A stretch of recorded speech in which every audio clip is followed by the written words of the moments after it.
Hello, everyone. I'm Elliot Friedman, and I'm the founder of the Kleidi wallet, which is a wallet for high net worth individuals with very high security requirements. Today, I'll be talking about. I'm also a SEAL 911 contributor. Today, I'm going to be talking about on-chain operational security and how we can make sure to keep our funds safe. I guess this is my slide. Okay, there we go. Okay, so just an overview of today's talk. We are first going to go over how funds get stolen, what are the most common methods that this happens. Then we're going to look at how do we keep our funds safe. After we evaluate that, we're going to go into the operational security frameworks that we can use to protect ourselves when we're signing transactions, and then we're going to have a conclusion. Okay, so for retail users in crypto, the #1 way that funds get stolen is through pig butchering scams. And these are long-running social deception cons where users are tricked into creating a relationship with a fake person, and then that person asks them to make some sort of investment in a crypto platform or project that is not real. So this is primarily, this is all, it happens because people want to believe that whatever these con artists are telling them. Then we have phishing, and this is not to be confused with phishing for actual fish. And what happens here is there could be a fake website where the user is asked to sign a transaction that just drains their wallet, or in more pernicious cases, there are ice phishing, where the front end will collect signatures, approval signatures, and then the attackers will store these signatures up, and then after the attackers have enough funds to steal, they'll send all the approval transactions on chain at the same time and steal everyone's money, which is very, very scary. And the third method is address poisoning. So this is a method that has a very, very low success rate. And how this works is it sends, attackers use large-scale GPU farms to create addresses that look very similar to the user's actual address. They send a transaction to that address, and now their fake address appears in the actual user's history. And then the user goes and copies and pastes things, and they lose a bunch of money. And attackers here only have to have a very low success rate, and they can be wildly profitable. Now for institutions, so these can be DAOs, these can be companies, these can be startups. Anyone who's doing something on chain, the primary way that these companies lose money is through spear phishing, which are targeted campaigns directed at employees and key infrastructure. So a really good example of this was the Bybit hack earlier this year, which exploited the fact that a developer downloaded something that they should not have, and they used that to escalate privileges and deploy some malicious payload. And another example of this one is the Ledger Connect Kit compromise, where the Ledger.js package was compromised by gaining access to a former Ledger engineer's computer, using that to update the Ledger.js package, and then that propagated out through Wallet Connect and many other packages in the ecosystem, and led to $700,000 going missing. And again, we have address poisoning here, and there's also supply chain attacks. So we saw also Shai Hulud earlier this year, which was a replicating malware in NPM. Okay, so now the question is, we have all these different types of attacks. How do we defend ourselves from them? And my thesis is the biggest operational security mistakes are behavioral, and they're not easily solved with code, because usually when these mistakes happen and this money gets stolen, there's a mismatch between the user's intent, what they think they're signing, and what they are actually signing. So I'm going to be focusing on how we can change our behaviors to not lose money. So how do we upgrade our operational security? The number one way that you can stay safe and avoid attacks that are targeted at you specifically or your organization is to maintain privacy. If an attacker knows that you have a certain amount of funds, then you are much more likely to be the target of a campaign that is specifically going after you. And yes, publicly displaying crypto or showing addresses, this is going to make you a very prime target for exploitation. So, you know, if you have an ENS, make sure it's not on cold storage or a treasury ops multi-sig. And then for, yes, the number two way that funds go missing is blind signing. Like, everyone's doing this. You go to your favorite DeFi protocol, you go to Uniswap, you're on the front end, and they say, hey, you're gonna go swap token A for token B, and you say, okay, that's great, I wanna go swap my tokens. And then you see 1,000 bytes of call data on the screen if you have blind signing turned off. And what does everyone do? Looks good to me, okay, ship it. And I think that if there's one thing you take away from this presentation, if you stop blind signing, you are gonna lose, or you're gonna be at much lower risk of losing funds, because most people are not doing the hard work of verifying that, hey, what we think we're signing is actually what we're signing. Okay, then wallet notifications, so adding a layer of security, that basically notifies you when transactions are sent from a wallet you control. It's very helpful. It doesn't stop all of the attacks, but it can let you know in time if something bad does happen. And then, okay, separate signing infrastructure. This is really, really important. So Pablo, the founder of OpSec, he gave a talk earlier in DSS where he said basically everyone on a long enough time scale is going to get compromised by threat actors. So if you believe this, which Pablo is a very, very credible source on this, you basically have to separate your infrastructure out for the machines you sign on and the machines you do work and interact with the world on.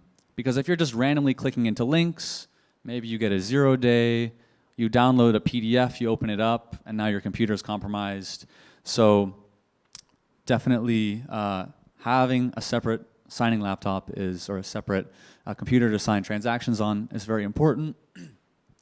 Address books are, they could have stopped, anyway, so every single one of these things here could have stopped a lot of methods of attacks that we see.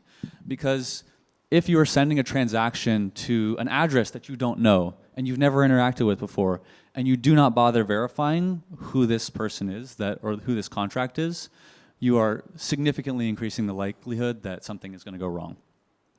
For 2FA, this is much more for Web 2 security, and if you have exchange accounts, you want to make sure you lock them down and use a different email and different phone number than you use for the rest of your financial life.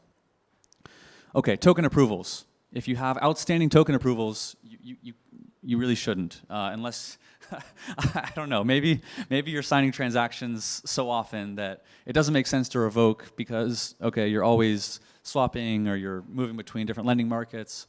Okay, I get that, but if that's not you probably should not be doing this.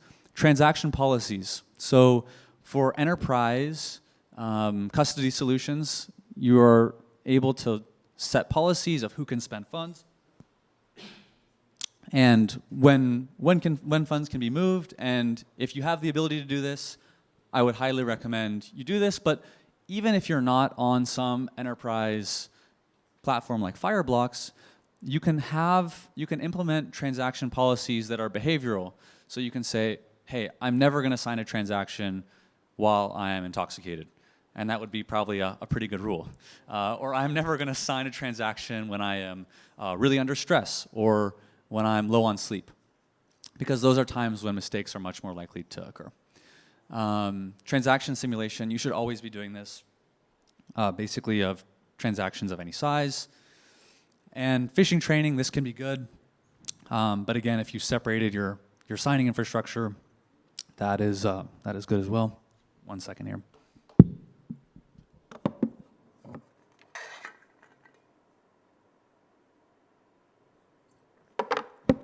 And finally, you need to avoid rushing when signing transactions.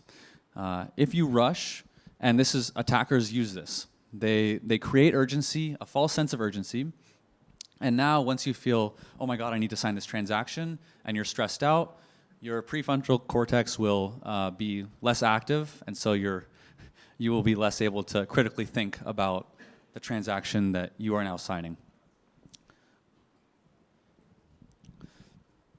Okay, for retail, a very specific upgrade that these users can take is to have browser extensions like Kerberos or Pocket Universe, which actually review the transaction call data on their behalf and run it through machine learning models to say whether or not the transaction looks suspicious.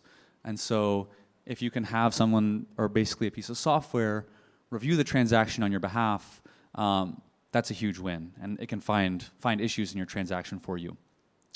For multi-sigs, these are great for more complicated setups and time locks. These are good for setups where you want to prioritize security above all else.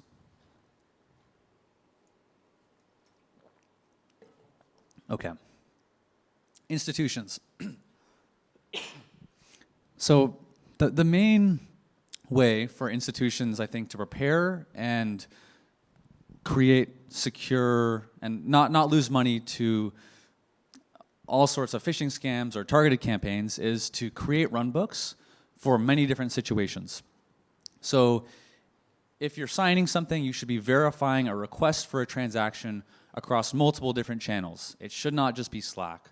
It should be Discord. It should be a message on Telegram. It should be a message on Signal. And a really, really key thing that I don't think we've seen a lot of yet, but I do expect to increase quite a bit in the coming years, is kidnapping of executives at crypto companies. And so I think that it is very, very important to have kidnapping and duress protocols so that if your organization is targeted and something happens, you have a plan in place and you can, make sure that everyone stays safe in the process. And I'm not going to go too much into creating runbooks for this, but I think it's a very interesting area of security. And then hardening company computers. Many crypto companies don't take Web 2 security seriously enough. So having EDR software, antivirus tools, this is just kind of table stakes in Web 2, but somehow in crypto companies we think like, no, this doesn't apply to us, but this is actually really, really important. Okay, so security engineering. What kinds of frameworks can we use to prioritize changes that are likely to lead to good security outcomes in our organizations and in our everyday on-chain activities? So this is a graphic of the security stack. And this is how I like to conceptualize writing secure smart contracts. At the bottom of the pyramid, we have the cheapest ways to find bugs. These are our unit tests, integration tests, static analysis. Higher cost ways to find bugs, code reviews, formal verification, symbolic tests, higher level audits, and very high as bug bounties. So we want to be always using the cheapest methods to find bugs first. And I think that we can apply a similar way of thinking to on-chain operational security as we apply to engineering for smart contracts. And here we have a graphic of how we can think about security of custody solutions with a similar lens, which is to say, what are the cheapest things that we can do to stay safe? And these are the lowest effort, highest impact, and then as we go up, it's more and more effort for diminishing returns. So on the low end, we talked about signing rules, signing infrastructure separation. We can look at making sure that token approvals are not outstanding, and having hardware wallets, as well as address books. We go up another layer. Okay, now we have simulations and making sure that we're on the right web page. And then we go higher in the stack, and okay, we have time locks, we have multi-sigs, and then very, very high cost is your wallet's been compromised. Okay, we're going to do an MEV rescue, right? We need to try to front run an attacker, and that's not a good place to be, but it is possible if you contact SEAL 911 or and send transactions through flashbots. So, in review, what are the common themes between smart contract engineering and operational security engineering for making sure funds stay safe? As low in the pyramid as you can go and invest in items at the bottom of the stack, you should, because that is the cheapest way to keep yourself safe. And a theme through both of these fields is the more eyes that you have on your code, the more eyes that you have on your transactions, the less likely you are to lose money to some mistake. And the final theme, I believe, is a Swiss cheese approach, which is that you say, hey, we're going to follow a defense in depth strategy. We're not going to say we have just one thing that we do, and that's the end all be all.